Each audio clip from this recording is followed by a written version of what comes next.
Hi everyone, welcome to this week's Short Attention Span webinar. And Kelly, we're talking this series. We started last week. We're talking about kind of giving people sales meeting fodder, topics to talk about. Last week we talked about how to justify a price difference, and this week I want to talk about how to justify a price increase. Okay. All right, so if you are in a sales meeting right now and you want to talk about that before we do, now's the time to pause. Okay, now we're back.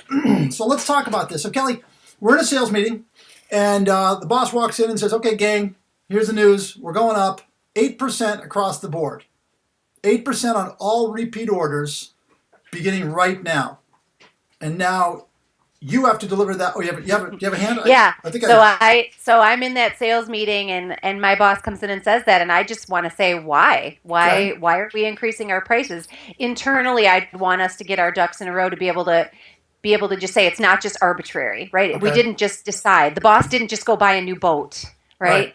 We don't want that to be the case, that this is just based on nothing. That there should be some reason behind it that we can, as an organization, all kind of get around and understand and believe in. Okay. And then we can develop the external talk track. We can develop what we say when we go out to deliver this news. Okay. All right. So I have a thorough understanding of why. Is it labor? Mm-hmm. Is it paper? Is it the need for profit? Is it the boss's new BMW M5 or M4? I mean, what's going on here that's behind this? All right. Now,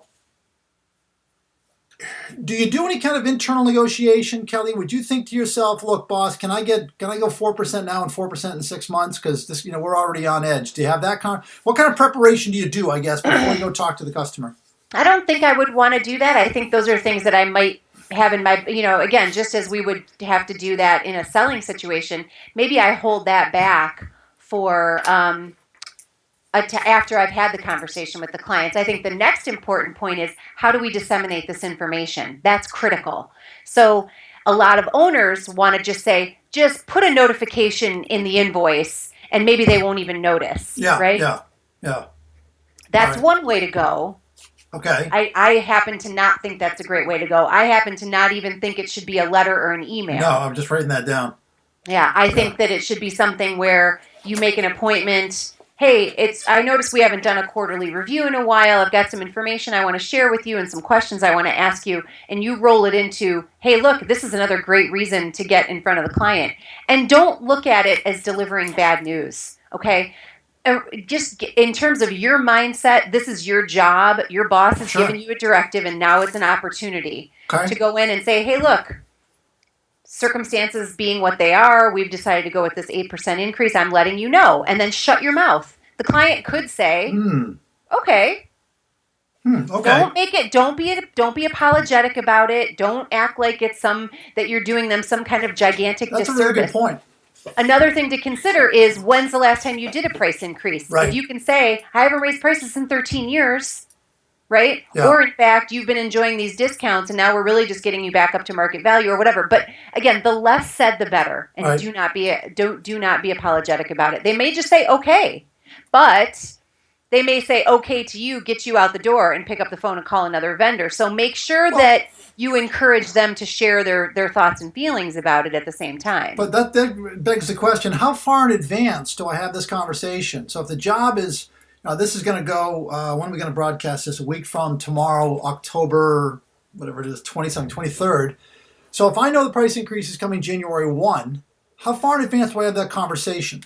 There's two sides to that. One is, if you do it immediately, you have time to overcome the objection.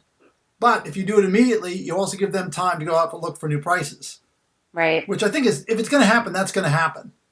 I don't know that I would want to have, I guess you could throw it on them like a bomb, like wait until they ask for a price in the middle of December, which limits the amount of time that they can go out and look for prices. But I don't know. That's a tough call on that one. Mm-hmm. I think you make an excellent point that less is more.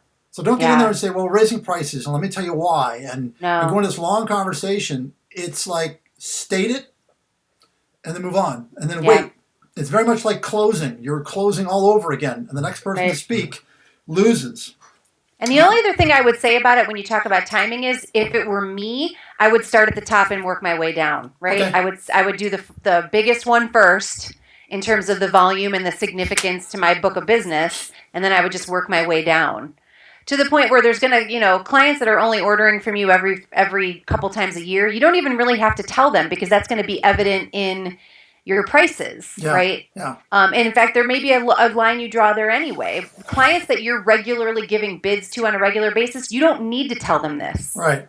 This is really what we're talking about: regular business, contracts, which you may not be able to raise prices under contract anyway, but clients that have maybe a standardized price book that they're using. Okay. So don't go, don't go too overboard with this and make it into a negative when it's actually just a fact of life. My feeling, I think, here, Kelly, is that if you've done your job, this shouldn't be as big a deal.